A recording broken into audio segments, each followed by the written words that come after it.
Welcome, comic book writers, artists, and fans, to another episode of the Panel Pod. On this episode, we're joined by Curt Pires, the writer of the new hit Image comic series Lost Fantasy and Fireborn. Curt talks to us about his work building and introducing an intertwined universe between titles, keeping readers hooked to a story, and the many incredible artists he's worked with on his comics. Stick around till the end to hear some amazing insight from a comic book writer, and make sure to pick up Fireborn number 2 and Lost Fantasy number 10, hitting comic shelves May 27th. Hey everybody, welcome back to another episode of the Panel Pod. I am so excited. I'm here with Curt Pires. Okay, he's the writer of Lost Fantasy, the brand new Fireborn. He's got a bunch of titles that he's worked on. Curt, how you doing, man? I'm good. I'm excited to be here. I was just told I'm the first writer, so pressure's on to be as interesting as all these artist cats you've been talking to on here. Yeah, well, I mean, writers are just as important, and it's cool that that we're talking about this now because I had a question pretty much immediately. I want to know what's the best part about being a writer in the comic book industry. Probably like when you get art in your inbox, to be honest, is when you start seeing uh the ideas from the script come to life and the artists really bring the book to life is always special and like right when you first start working on a new book, I think that's always when I find it the most exciting because it's when it first goes from being just an idea to kind of becoming a real thing. And so when you're getting those first pages in from a new project, it's always like very exciting. Hmm. And with Lost Fantasy, it's an awesome title. It's just really dope through and through. I really enjoyed this issue in particular and the battle and just the spectacle of it all, diving back into the characters' past and telling a little bit of the lore. I want to know, where did you come up for this idea for Lost Fantasy? You've had titles at Dark Horse previously, and then you did Olympia at Image. Tell me about the lead up to Lost Fantasy. Is this something you've had for a long time in your mind? Yeah, I mean, I thought it was I've told this story a couple times, but it really came from I was playing this video game, The Witcher, and I was like, well, I was playing The Witcher 3. It's just, considered like a masterpiece, hugely impactful game. But I was playing it and I was really finding it interesting that a lot of the missions were almost like procedural, where it's like, oh, he's solving this. What someone went missing, what caused this? It's a troll or whatever. And I'm like, this is really interesting how it's fancy and procedural, but obviously I'm not the biggest fan of the fantasy genre, which is to say there isn't to say there aren't works of fantasy fiction that I like. I just find it could be hard to engage with, right? It could be kind of uh impenetrable and a bit high-minded maybe. Uh and lots of exposition. So I was like, well, what if I take this idea of doing a fantasy procedural and ground it in our world and then kind of have it be like a bit like Harry Potter, which was something which was very like impactful to me as a child. It was one of the books that got me into reading and all this stuff. Always thought it was interesting the way they do the hidden world, where there's Hogwarts or whatever underneath our world. And so I kind of took a bunch of those ideas and smashed them together uh, into what would become Lost Fantasy, and of course added some big swords and spiky hair and stuff because you need to have all that fun stuff. And you've worked on this project with Franklin Jonas. How has that experience been having a co-writer working on something this epic? Yeah, so like Franklin has worked on a few issues of Lost Fantasy, and we really work together now mostly on Fireborn. Franklin's really involved. That's our sort of spin-off book, but I think it's been great because Franklin has a different view on things and sort of a different approach to a things that's a little bit weirder and more he just approaches the material differently. So he'll open my eyes up to a way of telling the story that is sometimes more exciting to me than what I initially had in mind. So it's kind of like the best version of co-writing is when your co-writer is improving the story and help you spin the story in really interesting directions. But Franklin's a very talented guy. Hmm. Yeah, that's incredible. And I don't want to jump around too much, but when you were mentioning how you came up with Lost Fantasy and like grounding things, I think that's something you really excel at. as we talked a little bit earlier, Galactic was my first impression. I love Distillery. I love the format of their books. I think they're an awesome publisher. But you're able to ground an idea like Star Wars and make it feel something like heavy metal. Like the first thing I thought of was like Mobius, like the Inkle, like I don't know, yeah, like a darker, not a darker Star Wars, but maybe a more grounded, realistic Star Wars. Is that something that you intended on when writing this story? Yeah, like I wanted to do like I love Star Wars and I love the world of Star Wars and the how fun it is jumping around, like the adventure of it. But I wanted to do a like darker crime drama almost thing set in that environment, right? And so that was kind of the springboard for Galactic and the Inkle's obviously a big influence. I wanted it to, because of the distillery format, to have an artist who could really channel the European, uh, I don't really know how to say it, the clean line style. Linclair Uh, is, I believe, the yeah, Lynn Claire, terminology. yeah. And so I'd seen Amilcar's work around and I thought he'd really hadn't been used on like a idea that's cool or you know that would give him a chance to really shine as much as I think his work could. And so I wanted to bring him on, and he was really able to nail that sort of Mobius inspired feel and vibe that I wanted the book to have. Yeah, and it's a lot of fun. So, like, think in that aspect, what's cool about that format and what you're talking about with the artist that you worked with is it allows you to play with the dialogue a lot more too. And that's probably something that shines the most there. Where would you say inspires your vernacular? Maybe it's just for Galactic, or maybe it's for Lost Fantasy, or even Fireborn. It feels like you have a different way of communicating in each of your books while also still staying, I think grounded is really a theme I can continue to use to describe some of your work. Yeah, like I think the books have different tones, and that kind of shapes what the dialogue and how the characters talk is in the books.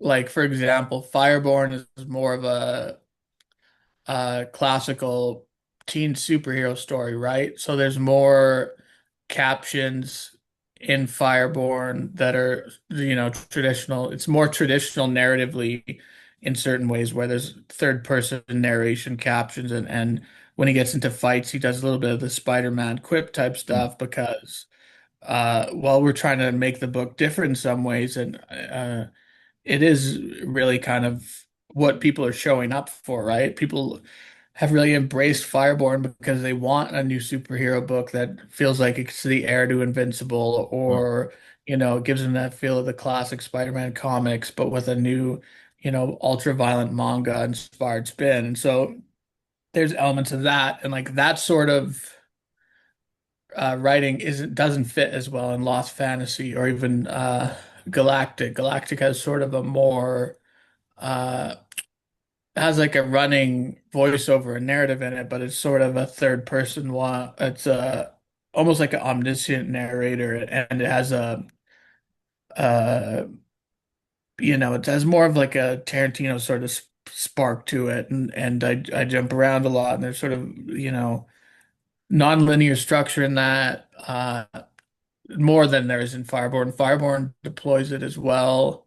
And I think that's sort of one of my touchstones. Like I like to jump around because I think it keeps things interesting.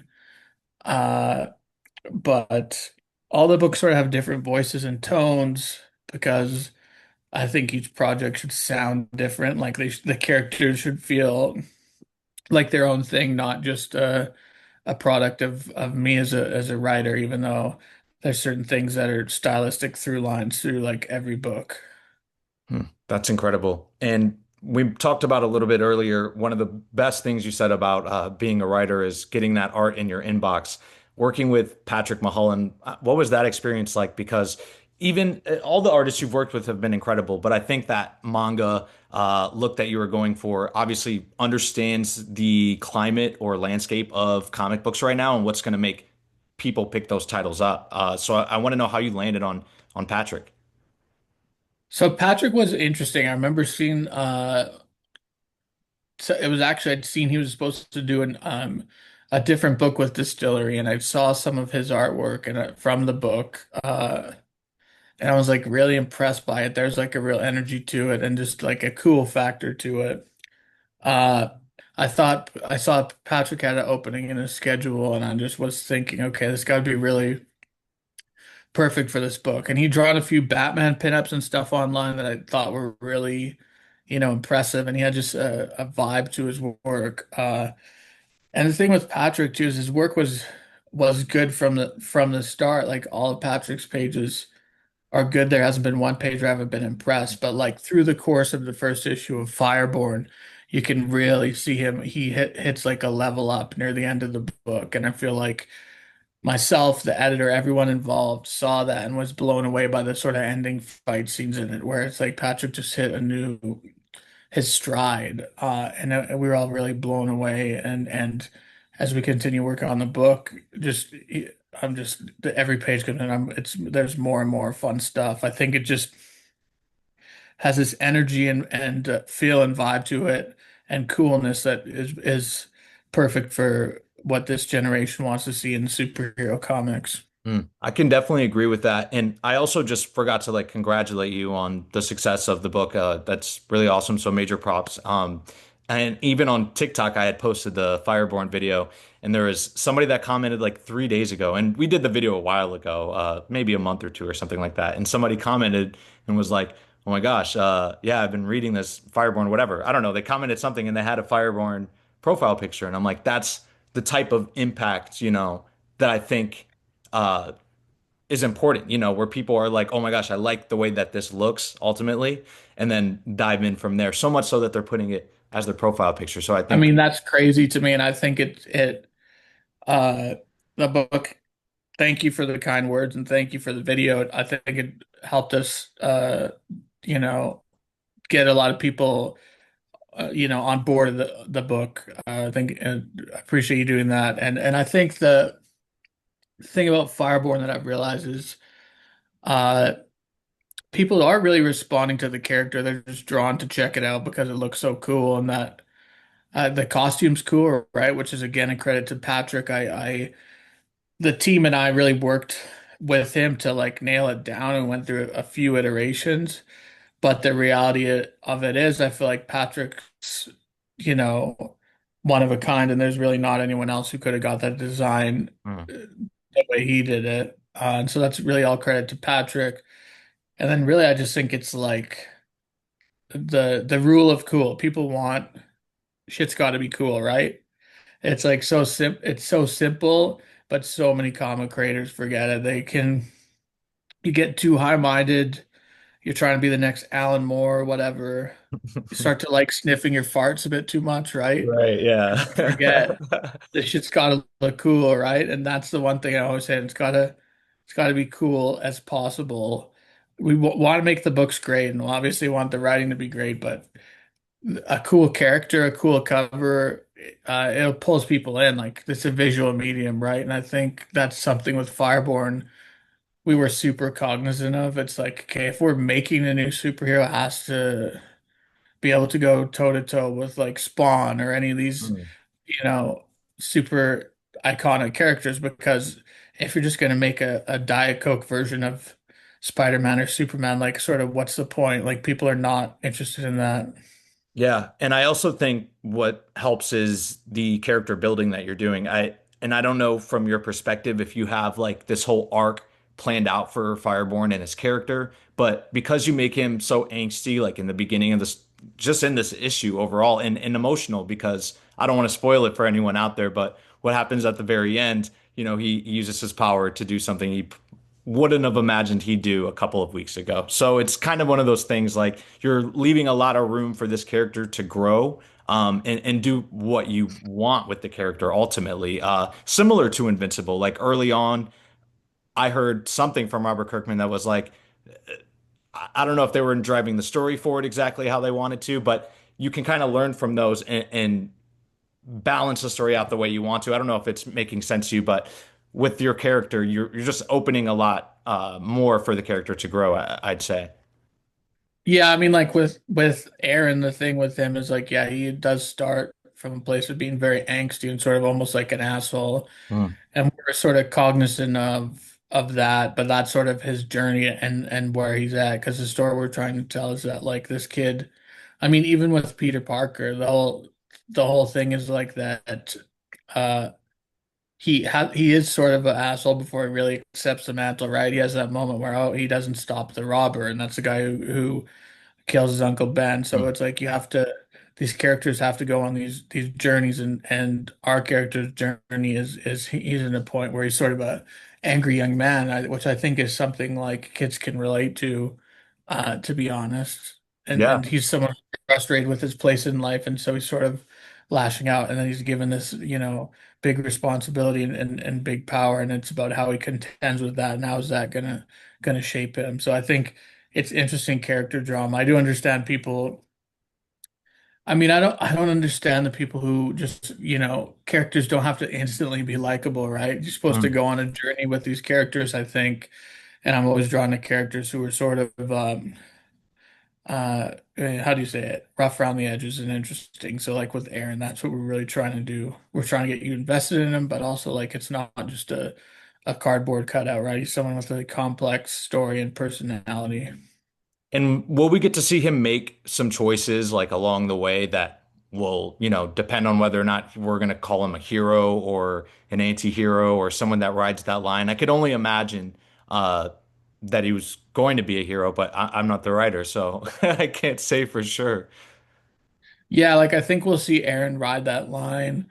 He's a bit of an anti-hero for sure, but I think as uh Aaron and his dragon sort of like bond, we see him come out of his shell a bit and Hmm. sort of open up, right? It's kind of a key part of the book is the relationship between the we call him Egg, who's the fireborn the dragon that gives him power, and Aaron. So that relationship's really fun to write, and we have some cool scenes in uh, issue 4, which we're just working on right now, that are really exploring that we just, Franklin and I were just going over one today that I'm really enjoy because it's just like a quiet moment between the dragon and Aaron that is, I think, shows the progression of their bond. So it's like there's definitely going to be more of that stuff, and we'll see how Aaron uh changes as he gets is more comfortable with these powers and the responsibility they sort of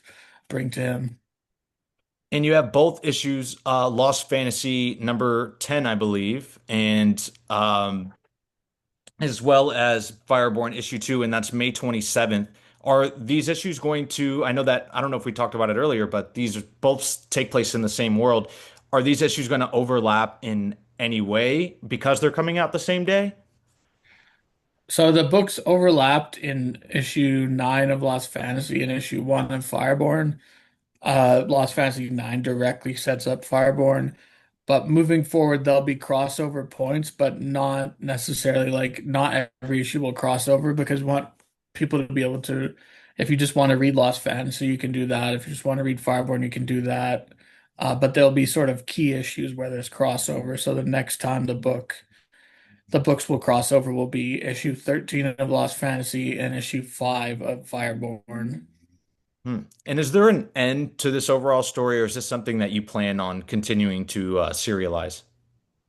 Like both are ongoing for the foreseeable future. The first Lost Fantasy uh story, which sort of involves the character Edge, uh that story goes for 16 issues, maybe 17. And then it will start a new era of Lost Fantasy, but both uh both books are ongoing for the foreseeable future. I want to know how much a part do you play in like the visual aesthetic of how the books come out? Because I think something that stands out is obviously you pick incredible artists to do variant covers. I'm also just a fan of like the fonts and the way that everything's set up here. Even at the end of the book, when you have the Lost Fantasy double page spread with the logo, how much part do you play in the overall design of the book? Because I think that also is what is drawing a lot of people in. Yeah, so I'm really involved in that. I'm sort of the like, creative director of the books as well. So I'm, you know, come up with the ideas for the graphic design and the what I want for the logos and what I'm thinking for the gradients and we try to include the, graphic design as part of the story as well, right? Because where those title spreads are placed, it's almost like it creates a whole different moment or mood. And then the idea of like doing our credits at the end of the issue, I always like because it's more like you finishing a movie or something and it comes in. It's I think uh makes it more part of the narrative than just it's on the front cover, right? So like uh yeah, I think it's just trying to fuse design and make it a part of the narrative is something I always liked as a reader when I was experiencing it. So with Lost Fantasy and Fireborn, we're doing that as well. Hmm. It definitely stands out on the shelves, I'll tell you that much. For sure. That's really cool. You seem to be a big fan of Jay Lee. Yeah, so uh well I'll tell you something about the design stuff. One last comment as well, Mm. because you sort of hinting at it. But the stuff's designed as well to stand out because there's so many comic covers and so it's kind of a cheat code of like if I make a really interesting design choices with my collaborators, it pulls you in and makes you want to look at the book, right? Because it's easy to get lost in a sea of the same sort of colors and stuff. But when we do something visually striking, we pull people in. But with regards to Jay, I'm a big fan of Jay Lee's. I always loved his Inhumans run since I was like a kid. I always thought it was great. And I met Jay Lee a few years back at a convention. I commissioned him to do a piece, and I was just kind of talking to him about, how much I dig his stuff and how I'm doing a new book at Image. So it was 2023 around the time we were starting to get covers for Lost Fantasy. And so I said, "Hey man, what could I hire you to do a cover, all this stuff?" And so Jay and I had talked. He gave me his info, and then I'd commissioned Jay for like a mid-level tier of his commissions. And when I came back, he did the super detailed high tier for me as like a gesture of good faith. And so like I've worked with Jay on a lot of things, and I'm just a fan. I think he's one of our great living artists, and so for me, it's like to hire him to do covers, I feel like I'm almost like a patron of him, right? Where I'm like supporting this artist I really believe in and getting great work as a result of it. No, that's incredible. Definitely one of my favorite covers. You also had Tyler Kirkham on there, and I also love all of Patrick's homages as well. Those are really cool and well done. Yeah, I think Patrick knocked the homages out of the cover, and Kirkham's cover is so cool too. I love the black and white and blood version of his cover, right? Which is kind of uh just the idea I came with because I thought it's a cool way of showcasing the artwork, but also like amping it up a bit, right? Mm. Uh, and yeah, the black and white red version of Tyler's inks is so cool on that one and so striking. I had to like I missed getting my comps for it, and I was at a show and actually, went and bought one so I'd have one for the office because I love that cover. No, it's great. Timeline wise, when did you decide, or maybe you always knew Fireborn was going to be a part of the Lost Fantasy universe, opposed to just a separate title you'd be writing and working on? Well, I had the idea for a while of just this kid getting superpowers from a dragon egg. Uh, and then kind of what happened is I'd had it in the back of my mind, and then we were working on Lost Fantasy, and Lost Fantasy was starting to build up an audience and passionate readership. And I ended up meeting Franklin at San Diego last year, and just talking to him, and just over dinner, we were talking about, do you want to, would you ever want to work on a comic, this, that, and I sort of, he was a super fan of Lost Fantasy. And so I sort of just threw it out there, hey, what do you think if we do this idea, right? And he was game, so we just dived into it and started building the book really fast.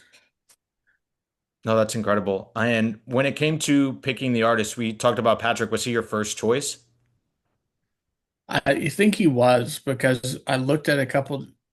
I looked around the internet for a while, then I just was looking at his work and I just had this gut feeling that it was the right guy, and so I sort of reached out to him and just started talking to him about it. And luckily we were able to make it work, but I kind of knew, okay, I think Patrick's, the right guy. There's such an energy to his work. I think he could like bring this to life. And so it wasn't really anyone other than Patrick. No, once I reached out and he was interested, it was there really wasn't anyone else I thought about for the book.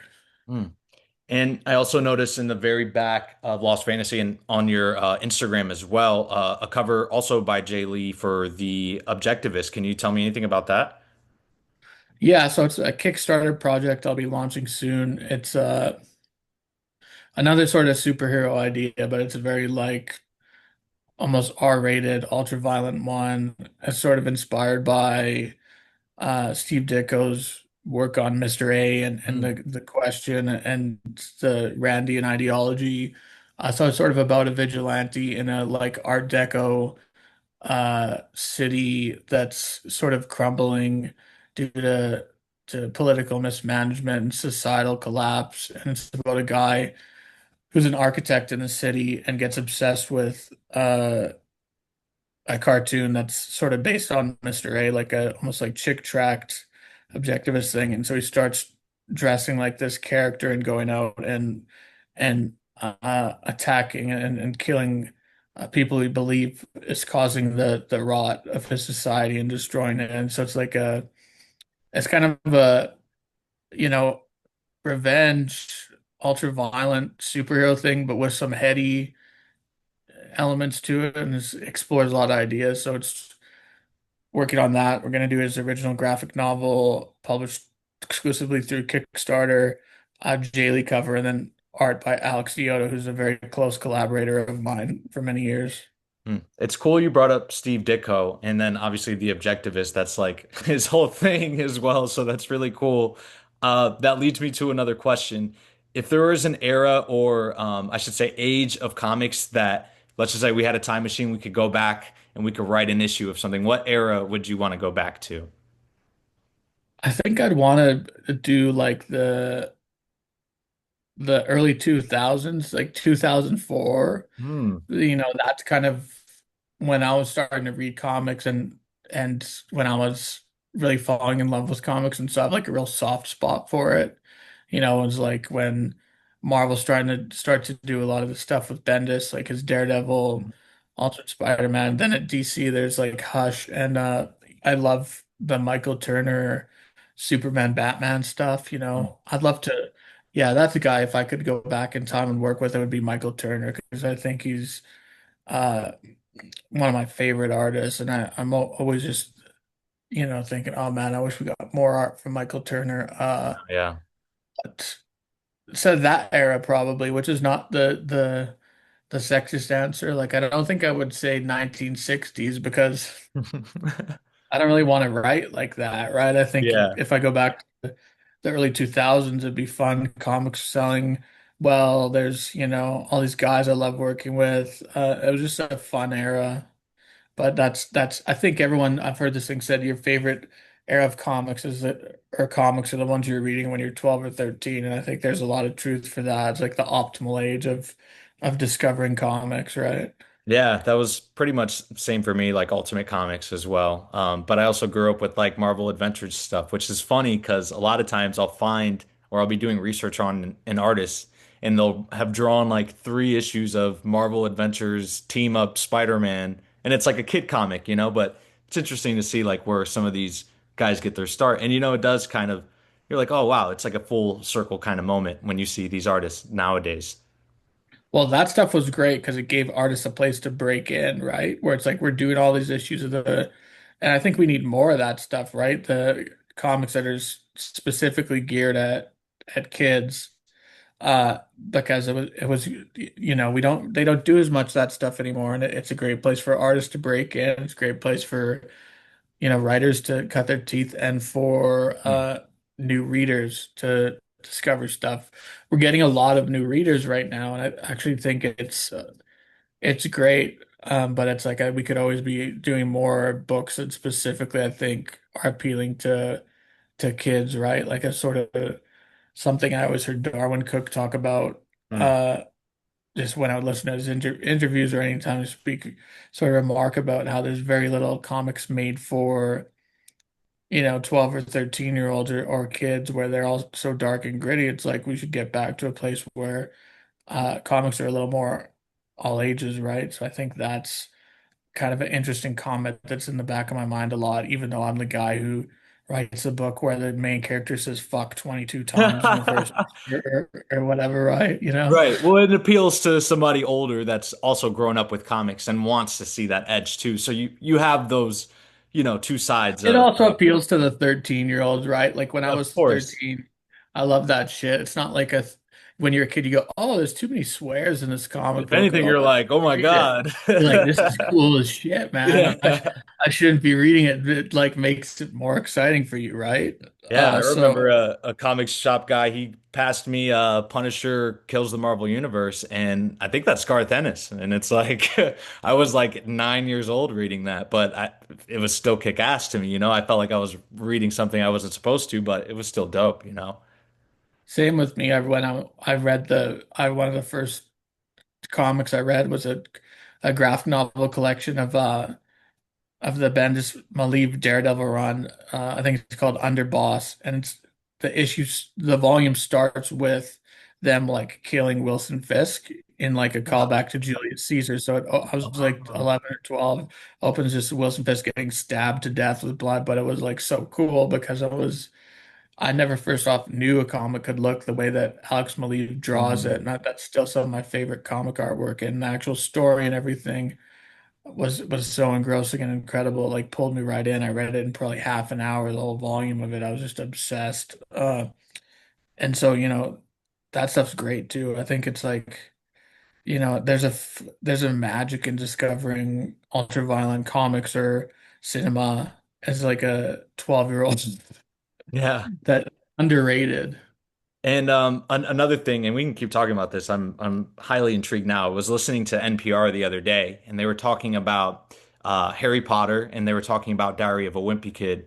And then in my mind, I was thinking about Will Eisner's A Contract with God. Okay, so the difference we have is lots and lots and lots of text, and then you get a little illustration at the end of the chapter or the beginning of the chapter. And then you move to Diary of a Wimpy Kid. It's like text, image, text, image, text, image. And they were talking about this is no different than like a comic book, like uh, A Contract with God. And this is some of the highest selling children's books. Same with I think it was Captain Underpants and Dog Man or something like that.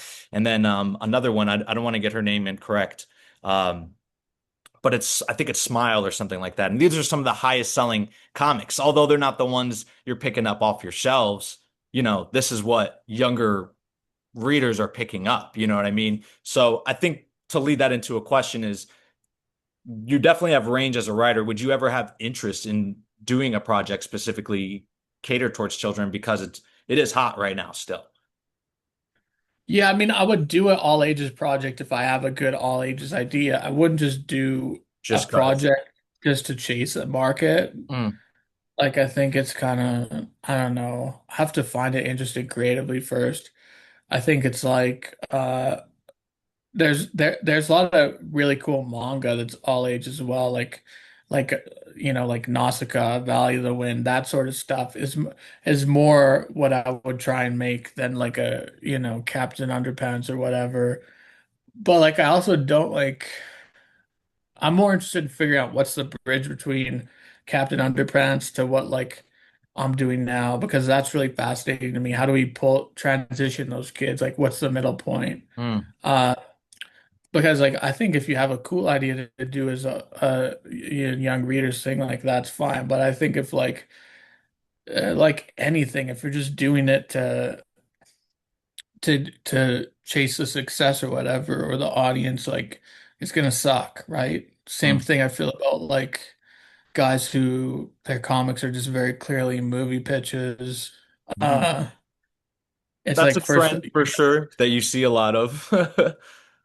yeah, I mean, it's like, okay, first off, like it's not, it's never gonna work the way you want it to because like the best movie pitch for your comic is to have it be awesome. like Fireborn and sell like Right. 100,000 copies, right? And then it's Yeah. like we could do whatever we want and say, well, there's audience for this. They're buying the shit out of it, right? Where if you're just doing this shit where it's AI, but it's this. It's like, no, man, like no one wants to read that shit. Like just stop. Mm. Uh so I think it's really you gotta be guided by like the creativity and like I'm not like thumbing my nose. Like obviously it's good to have ideas that are commercial and that can have an audience. And I don't ever knock anyone for that, but I still think you have to the idea just has to be speak to you and inspire you regardless of like what outcome you're chasing, right? Like I hope that makes sense. Yeah, it does make sense. And I'm wondering from a writer's perspective as well, like how do you stay so invigorated and able to uh, navigate through so many different projects over the years, and remain like that consistent focus of like getting the books out, making sure that they're good. All of these things, play a part in having a successful career, obviously, but also being a good writer. So how do you navigate that and keep yourself fruitful?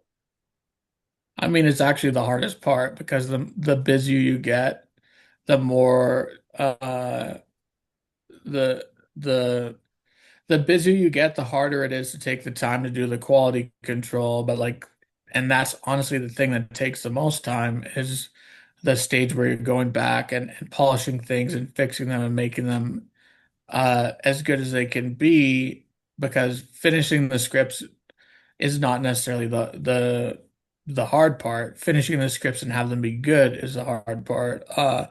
And so that's definitely something that's on my mind all the time where I'm just like, sometimes the script just takes longer to write than it should, but it's because I wasn't at a place with it yet where it was good enough, right? And it's like especially the key issues of Lost Fantasy take 2 or 3 times as long as the other ones, right? Like issue 8, the one you're mentioning to me, that one took a while to write because it's like really a lot going on it. It's a tightrope walk between uh a giant fight, key backstory stuff, and then also the ending, which sets up the next arc. And it's like to really make it cool and land it was hard and took, a lot of polish and work. Hmm. I really love how you guided the narrative towards the end after, you have this reveal of, their origin. I don't want to spoil it for anyone, but I might have just done it there. But just this cold, like, walk away and the way that the snow is just going through the panels. I mean, you could just feel that agony. So I want to give you props again, just for being an excellent writer, of course, and being able to juggle so many great stories, all Well, at that's the time. those pages are interesting because those pages what makes them good is the pacing and actually like the lack of writing because certain writers would have the temptation on those pages to start putting in captions and stuff where he's, talking, oh, it's so I'm freezing this, that. But it's like, no, it's actually way better if I let you just sit in it and you're kind of experiencing this like uh isolation and like lonesome death this character almost has. And then so when he's going through that, you're kind of in it with them, right? And so that's kind of another thing is like sometimes the best writing is knowing when to not write anything and just let the art tell the story. Mm. And yeah, marinating in all that you've just learned with the character and kind of feeling like close with them, at the same time. And yeah, letting the art breathe too is really important as a writer. Exactly, yeah.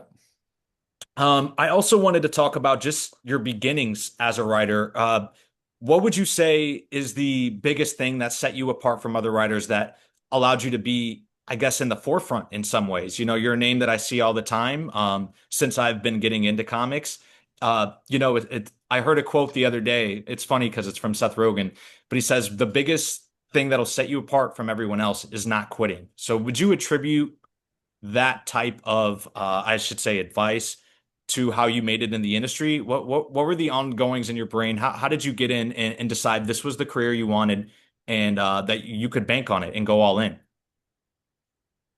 Well, like that Seth Rogen quote is great. Just simply not quitting and like keeping to keep going when things are tough or when other people quit is like, well, take you further than talent alone, because I kind of think all the time is there's guys who are so talented, but they just have a poor work ethic or kind of a bad attitude, right? And so me myself, I try to approach it as like, yeah, obviously I'm a creative and there's like I said before, I try to keep that my North Star, but like I kind of you got to really treat it as a job where it's like I have a responsibility to my collaborators and to my readers to try and keep the books coming out on schedule and on time and just keep going really. But yeah, that is the thing. I think having a high pain tolerance and not quitting will really, take you further. And then also just like having uh, you know, a confidence in my storytelling and not I don't really like not what I think is for better or worse of my books, a Curt Pires comic feels like a Curt Pires comic and it doesn't feel like every other comic out there. And that's something I sort of like pride myself on, in like a ocean of sameness that like I'm making things that are interesting and feel like there's an author behind it. There's a creative voice and guiding sensibility to it is something I think over time has paid off for me because it's just, uh, you build an audience as you go on and people start to dive in and really discover more of the work. So I think it's not quitting and then also kind of having the confidence and grit to stick with your storytelling sensibilities, and believe in yourself. Oh, that's incredible and really well said too. So thank you for that. Out of all your projects you've worked on, Indigo Children, I haven't had a chance to read. Is there any projects that you would be interested in revisiting or coming back to at any point? Well, that one I always get asked about. Uh, that people want me to us to go back and finish it, and I want to, find a way to it. It's all, back to finish it. It's also kind of a time and money thing. It's like I never made a ton of money off Indigo Children, Mm. so unfortunately, it's like, and it bums me out to say it. They're asking me to go back and finish something that, I didn't really get much of a return on all my time on. And I'm not trying to be shitty about it because I'm actually like really grateful and feel good that it wants it. But like at the end of the day, it's still a job for me, right? I gotta, pay the bills and keep my girlfriend and the nice clothes and feed our dogs and pay the rent.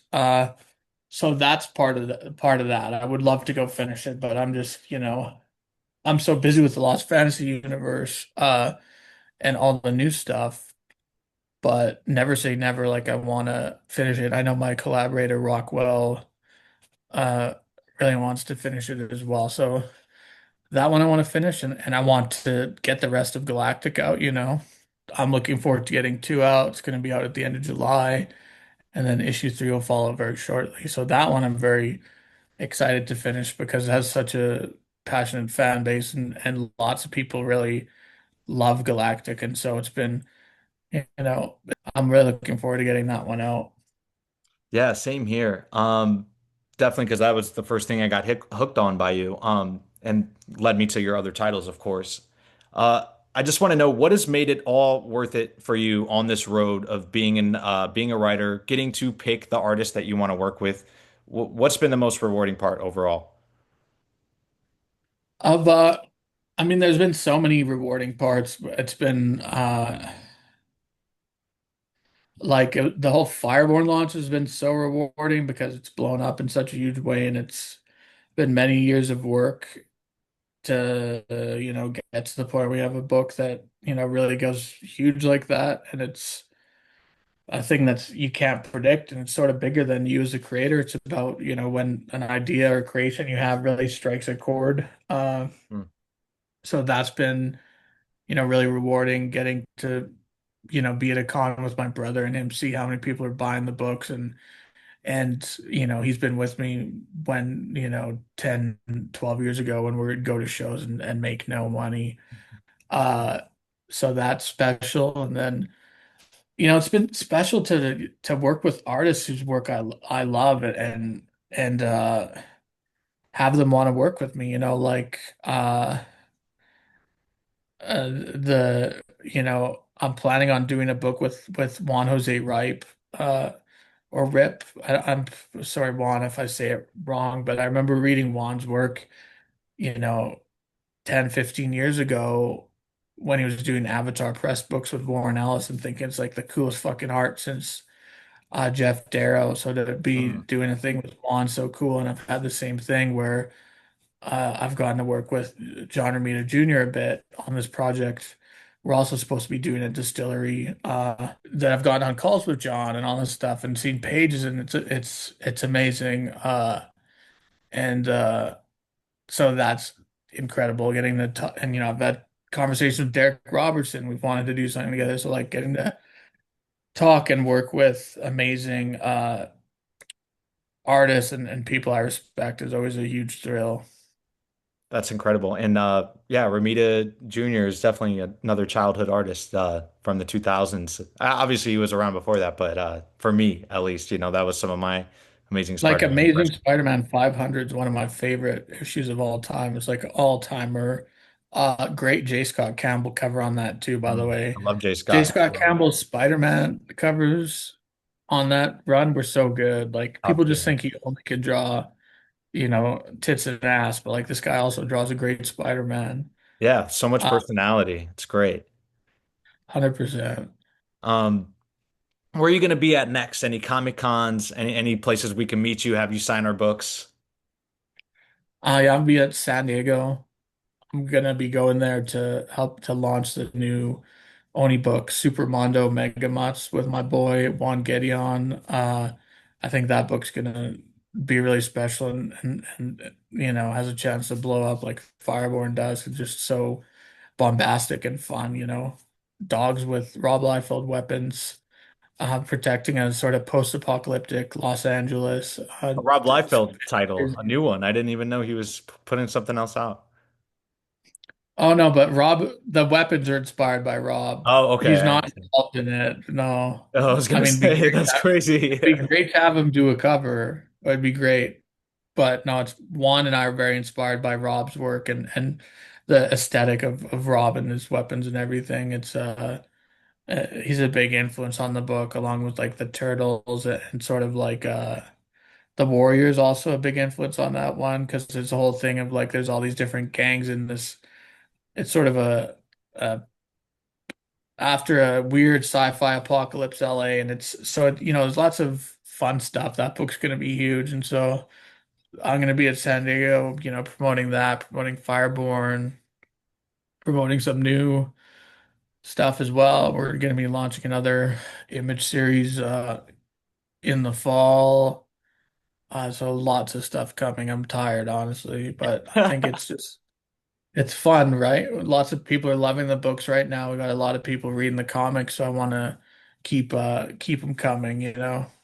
Well, yes, I definitely want you to keep them coming. I want to thank you for your time, giving it to me and sharing this interview as well. Definitely want you to get some rest so we can get some more Curt Pierce books. So please don't be so tired. So you can be energized and give us more books. I appreciate it, buddy. Thanks for having me. I love it's fun to talk comics. Like I said before, you got the best comic Instagram account, so it's a pleasure to be on here with you. Absolutely. Is there a website or a place that we can directly follow you, subscribe to a YouTube channel, any highlights or links? I think the best place to follow me, honestly, is on Instagram, Curt Antonio Piers. Or I also have a Substack, which is named after my company, Tech Content.